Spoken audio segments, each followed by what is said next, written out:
पहले दोस्तों आप लोग को बता दें कि एक बहुत बड़ा गाना आ रहा है राकेश मिश्रा जी का टी सीरीज हमार भोजपुरी से। और दोस्तों ये गाना का टाइटल ही अजूबा है। ये गाना का टाइटल है साइको किलर। इसका टीजर अभी अभी आया है, आप लोग देख सकते हैं इसका लुक कैसा भयानक है।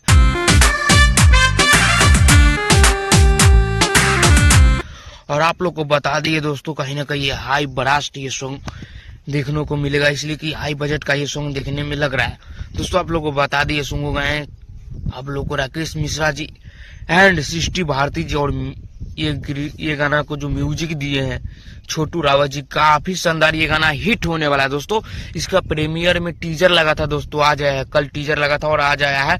और आप लोगों को बीच में कल इसका full video song T series हमारे भोजपुरी से रिलीज होगा और काफी आप लोग को एंजॉय होगा। साइकिल किलर ये सॉन्ग का टाइटल है दोस्तों। क्या सॉन्ग का टाइटल क्या रखा गया है तो आप लोग समझ सकते हैं कितना हाई पावर ये सॉन्ग हो सकता है। तो आप लोग से विनती है कि जाइए टी सीरीज हमारे भोजपुरी को अभी तक फॉलो नहीं किए तो जल्दी फॉलो सब्सक्राइब कर लीजिए।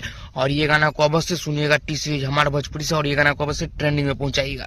राकेश मिश्रा जी का आ रहा है बारूद सॉन्ग। तो इससे पहले आप लोग ये चैनल पे नए हैं बबलू क्रिएटर को तो जल्दी सब्सक्राइब कर दीजिएगा ताकि मेरा अपडेट आप तक जल्द पहुंचे। जय हिंद।